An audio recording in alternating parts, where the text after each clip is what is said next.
Ma'am, ऐसे दुख घटना भी हुई है, आपकी बेटी चली गई और आरोपी गिरफ्तार हो गया, क्या कहेंगे?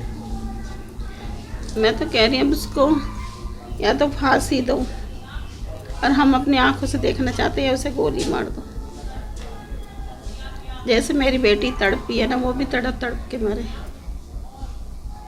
और उसकी लाश हम अपनी आंखों से देखना चाहते हैं। हमें भी पता चले कि हाँ, इसे मार दिया है। मेरी बेटी की आत्मा को जब भी शांति मिलेगी और हमें भी शांति मिलेगी। कब से परेशान करता था बेटी को? बेटी को कुछ दिनों से परेशान करने लग गया था।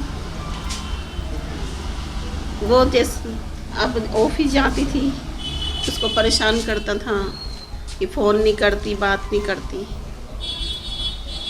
बेटी ने मुझे बताया भी था, मैंने उससे बोला भी था कि भाई क्यों परेशान कर रहा है, जब अगली ये देर से बात नहीं करना चाहती, कोई मतलब नहीं रखना चाहती, क्यों परेशान कर रहा है। तो काट देता था फ़ोन, नहीं करता था। फिर उसके बाद फिर बोलने लग गया था। एक बार इसके शादी का प्रस्ताव रखा। मैंने कहा भैया शादी नहीं हो सकती, तूने शुरू में इसे राखी बंधवाई है तो राखी की लाज रख। हमारे यहाँ राखी को पवित्र रिश्ता बांधा जाता है, किसी का राखी बांधते हैं तो हमारे यहाँ पवित्र रिश्ता होता है भाई बहन का। तूने कहा मेरी बहन नहीं है, मैं इसको बहन बना रहा हूँ, इससे राखी बंधवाना चाहता हूँ। मैंने कहा चलो कोई बात नहीं, हम राखी बंधवा रहा तो, लेकिन राखी तक ही अपने रिश्ता रखियो। कभी ये नहीं कि आगे चल के तू कोई और बात बोले, उस बात को हम नहीं मानेंगे। कह रहा नहीं ऐसी कोई नहीं। तो अब इसने उससे राखी का वो शादी का प्रस्ताव रखा। लड़की ने भी बताया, मैंने इसको समझाया, मैंने कहा हमारे नहीं होता ऐसे बिल्कुल भी, तुम लोगों के होता होगा कि बहन से कर ली, या हमारे नहीं होता।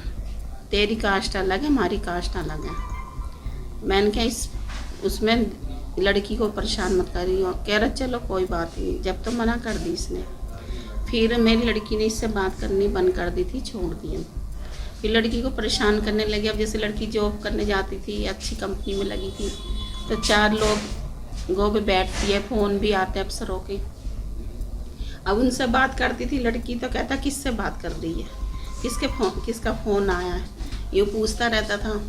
मैंने उसको कहा, मैंने कहा भाई एक में बता, 4 लोगों के फ़ोन आते, ऑफिस में जाती है, तुझे इस बात से क्या मतलब किससे बात कर रही, किससे नहीं कर रही। लड़की, मैंने कहा तू अपने आप से मतलब रख, और मैंने कहा परेशान करने की ज़रूरत नहीं है मेरी लड़की को।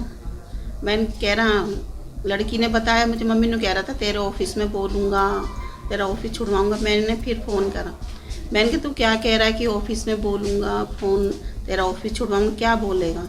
जो मुझे बोलना होगा मैं बोल दूँगा। मैंने कहा ऐसा अगर लड़की का बाल भी बाका हुआ, कुछ हुआ तो मैं तुम्हें छोड़ूंगी।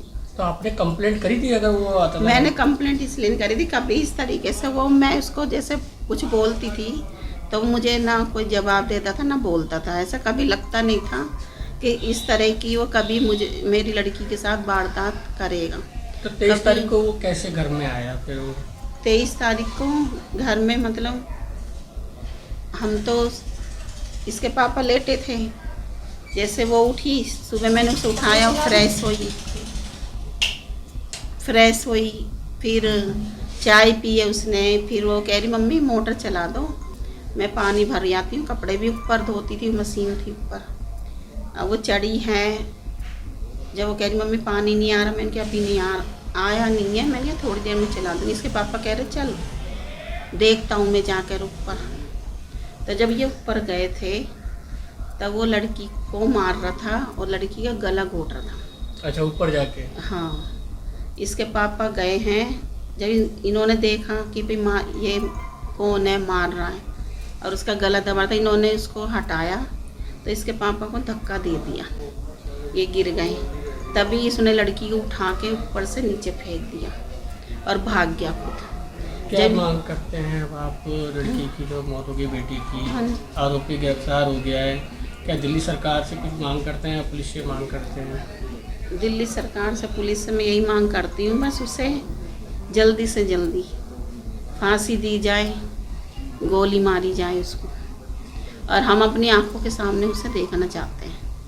जब भी देखो हमें महसूस, जब भी हमें लगेगा कि हाँ हमारी लड़की को इंसाफ मिल गया, हमारी लड़की की आत्मा को शांति मिल गई। अब वो ऊपर से देख रही है बैठी हुई, अगर ऐसा होगा तो वो उसकी आत्मा को भी शांति मिलेगी कि मेरे मम्मी पापा ने मेरा बदला उससे ले लिया, मुझे इंसाफ दिलवा दिया।